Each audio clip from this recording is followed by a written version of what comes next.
आता एक मोठी बातमी येत आहे धाराशिव जिल्ह्यातून। तुळजापूर तालुक्यातील शहापूर येथे स्वाभिमानी शेतकरी संघटनेची ऊस परिषद पार पडली। शेतकऱ्यांचा संताप यावेळी मोठ्या प्रमाणात उसळलेला दिसला। संघटनेचे संस्थापक खासदार राजू शेट्टी यांनी सरकार आणि कारखानदारांना थेट इशारा दिला आहे की थकीत ऊस मिल द्यायलाच हवं, नाहीतर ऊस मिळणार नाही। छत्रपती शिवाजी महाराज चौकात झालेल्या या ऊस परिषदेत शेतकऱ्यांचा प्रचंड जनसागर उसळला। खासदार राजू शेट्टी यांनी सरकारवर सडकून हल्ला चढवला। त्यांनी ठाम इशारा दिला की जोपर्यंत शेतकऱ्यांच्या हक्काचे पैसे दिले जात नाहीत तोपर्यंत एकही ऊसाची गाडी कारखान्याकडे जाणार नाही। राजू शेट्टी पुढे म्हणाले, ऊस नसेल तर साखरही नाही। या परिषदेत उपस्थित शेतकऱ्यांनी बुडीत निघालेल्या कारखानदारांना ऊस न देण्याचा निर्धार केला। शेतकऱ्यांचा हा आवाज आता सरकारला हादरवणारा ठरणार आहे। सरकारने शेतकऱ्यांच्या थकबाकीकडे आता गांभीर्याने पाहण्याची वेळ आली आहे। या परिषदेचा प्रत्यक्ष आढावा घेतलाय आमचे प्रतिनिधी आयुब शेख यांनी। धाराशिव जिल्ह्यामध्ये जे आहे स्वाभिमानी शेतकरी संघटनेच्या वतीने जे ऊस परिषद आयोजित करण्यात आली होती, असंख्य शेतकऱ्यांचे प्रश्न घेऊन जे आहे शेतकऱ्यांचे कैवारी थेट बांधावरती जात आहेत। साहेब, खूप आशा आपल्याकडून शेतकऱ्यांना लागलेल्या आहेत। शेतकऱ्यांना काय दिलासा देतात? आज ऊस परिषदच्या माध्यमातून शेतकऱ्यांना काय संदेश देण्यात आला? यावर्षी ऊसाचं शॉर्टेज आहे। 30 जानेवारीच्या आत सगळे साखर कारखाने बंद होणार आहेत अशी स्थिती आहे। तेव्हा शेतकऱ्यांनी ऊस तोडण्यासाठी गडबड करू नये। पहिल्यांदा दराची निश्चिती करून घ्यावी। जो कारखाना बोलतापा देऊन खोटं सांगून शेतकऱ्यांना फसवतो त्या कारखान्यापासून सावध राहा। मागच्या वर्षी त्या कारखान्याने किती पैसे दिलेत, ते वेळेवर दिलेत का याची खात्री करा आणि यावर्षी किती देणार आहे याची खात्री करून घेऊन मगच ऊस द्या। आणि तरी सुद्धा जर काही कारखाने शेतकऱ्यांचे पैसे बुडवत असतील तर स्वाभिमानी शेतकरी संघटना त्यांना सोडणार नाही, त्यांच्याकडून पैसे वसूल करून देईल। संघटनेच्या पाठीमागच सगळ्या शेतकऱ्यांनी राहावं। त्याचबरोबर सोयाबीन आता 3800 ते 4000 रुपये क्विंटल दरानं शेतकरी विकायला लागलेले आहेत। सरकारनं जो हमीभाव बांधून दिलेला आहे तो 5328 रुपये आहे। तेव्हा अशा परिस्थितीमध्ये व्यापाऱ्यांच्या भूलथापांना बळी पडून शेतकऱ्याच्या अडचणीचा, शेतकऱ्याच्या अगतिकतेचा फायदा घेऊन दर पाडणाऱ्या व्यापाऱ्यांना सोयाबीन विकू नका। आपण संघर्ष करून सोयाबीन खरेदी केंद्र सुरू करायला सरकारला भाग पडू, सरकारची ती जबाबदारी आहे। तोपर्यंत सोयाबीन विकू नका। गेल्या वर्षाच्या तुलनेनं यावर्षी 20 लाख टन इतकं सोयाबीनचं उत्पादन घटलेलं आहे।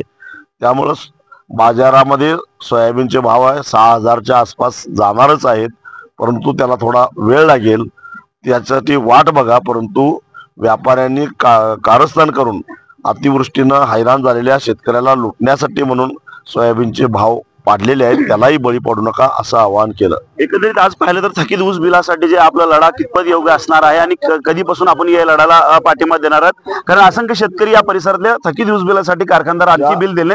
ज्या शेतकऱ्यांनी लढा उभा केला त्या शेतकऱ्यावरती कारखानदार गुन्हे दाखल करताना पाहायला मिळत आहे। आपला लढा कसा असणार? ज्या कारखान्यांनी गेल्या वर्षाचे पैसे वेळेवर दिलेले नाहीत त्या कारखान्यांनी ऊस तोडायला गावामध्ये फिरकायचं सुद्धा नाही असा नियम शेतकऱ्यांनी करावा। कारखानदारांची जर मजुरी वाढत असेल तर त्यांना त्याच भाषेमध्ये उत्तर देण्यात येईल। शेतकऱ्यांच्यावर हल्ले कराल तर कारखानदारांच्यावर शेतकरी हल्ले करतील, हे विसरू नका। एकंदरीत स्वाभिमानी शेतकरी संघटनाचे नेते जे आहे आता राजव्यापी आंदोलन पुकारतील। जर शेतकऱ्यांना न्याय नाही मिळाला तर यांच्या स्टाईलने स्वाभिमानी शेतकरी ज्या पद्धतीने आज पूर्ण महाराष्ट्रभर मतो स्वाभिमानी शेतकरी संघटनेच्या माध्यमातून अनेक शेतकऱ्यांच्या पाठीशी उभारतात। धाराशिव जिल्ह्यातली काय एकंदरीत परिस्थिती आहे, कशा पद्धतीने ही लढा उभा राहणार आहे? आता धाराशिव जिल्ह्यामध्ये साहेब सांगतील तो धोरण हे ऐकून येत्या काळामध्ये जे ऊसाचा भाव आहे, जोपर्यंत शेतकऱ्यांनी ऊसाचा भाव डिक्लेअर होत नाही तोपर्यंत एकही कारखाना चालू देणार नाही, ही भूमिका ठाम आहे आमची। एकंदरीत शेतकऱ्यांना जोपर्यंत थकीत बिल मिळत नाही, शेतकऱ्याला न्याय मिळत नाही, तोपर्यंत जे आहे हे लढा स्वाभिमानी शेतकरी संघटना जी आहे लढा उभा राहणार आहे। आता या आंदोलनाकडे आणि यांच्या निर्णयाकडे आता सरकार कितपत लक्ष देतील हे आता पाहणं तितकंच महत्त्वाचं। सर्वसामान्य शेतकऱ्यांची बाजू घेऊन राज्यभरामध्ये फिरणारे राजू शेट्टी साहेब आज साहेब सांगा स्थानिक स्वराज्य संस्थेचं बिगुल फुडलेलं आहे, काय एकंदरीत भूमिका असणार आहे? जर शेतकरी चळवळ मजबूत करायची असेल तर ती मजबूत कधी होते? एखादा निवडून आलेला लोकप्रतिनिधी ज्यावेळी रस्त्यावर उतरतो, आंदोलन करतो, त्याचवेळी ती चळवळ मजबूत होत असते.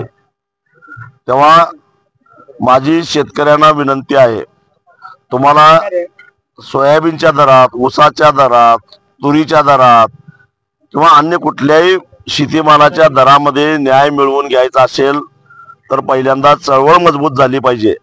आणि ती चळवळ मजबूत व्हायचं असेल तर ज्या ज्या ठिकाणी शेतकरी चळवळीतनं आलेले जे कार्यकर्ते आहेत, संघटनेचे जे कार्यकर्ते आहेत, ते समजा पंचायत समितीला, जिल्हा परिषदला निवडणुकीला उभे राहिले तर त्यांना मत देऊन निवडून दिलं पाहिजे. म्हणजे आपोआपच चळवळ मजबूत होईल आणि चळवळ मजबूत झाली तर खऱ्या अर्थानं शेतकऱ्याला न्याय मिळेल. तुमचं काय महाराष्ट्रामध्ये शेतकऱ्यांसाठी, सर्वसामान्यांसाठी विजन असणार आहे? एक मिनिट. शेतकऱ्यांच्यासाठी पहिल्यांदा चळवळ मजबूत करून घेणं. कारण विरोधी पक्षात गेलं की शेतकऱ्याची बाजू घ्यायची आणि सत्तेत गेलं की शेतकऱ्याला विसरायचं, हेच आतापर्यंत राज्यकर्त्यांनी केलेलं आहे. तेव्हा शेतकरी चळवळीतून पुढे आलेले तगडे लोक जोपर्यंत विधानसभेत, लोकसभेत जाणार नाहीत तोपर्यंत शेतकऱ्यांना न्याय मिळणं अवघड आहे. या ऊस परिषदमध्ये जे आहे शेतकरी आक्रमक होताना पाहायला मिळतंय. मामा, काय एकंदरीत भूमिका असणार आहे? आम्ही याच्या 2750 नाही जरा दिला तर त्याची गाडी आम्ही आल्यावर त्याच्या गाडीला जाळून टाकणार. आम्ही गावात पाठीच्या आत गाडी येते गावात. एकंदरीत जे FRP भाव आहे 2700 रुपये जर नाही दिले तर यांच्या गाड्या जाळण्याचा इशारा जे आहे शेतकरी जे आहे आक्रमक होताना पाहायला मिळते. मात्र याची दखल जी आहे नक्कीच कारखानदारांनी घेणं अपेक्षितच आहे. जे ऊस परिषद आयोजित होते, एकंदरीत काय एकंदरीत शेतकऱ्यांना संदेश देण्यात आला, कशा रीतीने या ठिकाणी प्रतिसाद आपल्याला मिळाला आहे? इथे सांगू इच्छितो, महाराष्ट्रातील तमाम ऊस उत्पादक शेतकरी आज एवढा लाखो रुपयाचा ऊस उत्पन्न करून सुद्धा आज जगण्यासाठी तरसतोय. अशी दिवाळी गेली, दिवाळीत त्यांना ऊस बिल मिळाले नाहीत, अनुदान मिळाले नाहीत, सोयाबीनला भाव नाही. तर ह्या ऊस परिषदेतून मी सरकारला एक इशारा देतो की बाबा तुम्ही ऊस तोडणी दर, ऊस नवीन FRP दर आणि थकीत रक्कम तात्काळ अदा करावी आणि नवीन ऊस दर जाहीर करावा. नाहीतर ह्या पूर्ण महाराष्ट्रामध्ये स्वाभिमानी शेतकरी संघटनेच्या तर्फे उग्र आंदोलन करण्याचा आम्ही इथून इशारा देत आहे. एकंदरीत जे स्वाभिमानी शेतकरी संघटना जे आहे आक्रमक होताना पाहायला मिळते. आता सरकार याच्यातून काय बोध घेतं हे आता पाहणं तितकंच महत्वाचं ठरेल. काय एकंदरीत कसं बघतंय सरकारकडे? सरकार म्हणलं म्हणजे आतापर्यंत तिने सगळ्याला फसवतच आलेला आहे. नाही जर बिल दिला तर तिच्या कारखान्यावर आत्महत्या करणार. एकंदरीत अशा पद्धतीने जे आहे शेतकऱ्यांचा कुठेतरी रोष व्यक्त होताना पडतंय. मात्र झोपीचं घेतलेलं सोंग जे आहे सरकार आता कितपत याला जाग येणार आहे ते पाहणं महत्वाचं ठरणार आहे. या ऊस परिषदमध्ये एकंदरीत पाहायला गेलं तर अतिवृष्टी असेल, सरकारवरती टीका असेल, या ऊस दरामध्ये जे आहे FRP प्रमाणे अशा विविध मागण्यासाठी जे आहे एकंदरीत ऊस उत्पादक शेतकऱ्यांनी या ठिकाणी जागृत करण्यात आलेला आहे. शेतकऱ्यांना हमी भाव दिला पाहिजे. सरकारवरती एकंदरीत धाऱ्यावरती धरण्यासाठी इशारा जे आहे स्वाभिमानी शेतकरी संघटनेच्या वतीनं देण्यात येताना या ठिकाणी पाहायला मिळतंय. आता सरकारला कितपत जाग येणार आहे पाहणं तितकंच महत्वाचं ठरेल. व्हिडिओ जर्नलिस्ट शेखदारसह आयुब शेख, NTV न्यूज मराठी, तुळजापूर.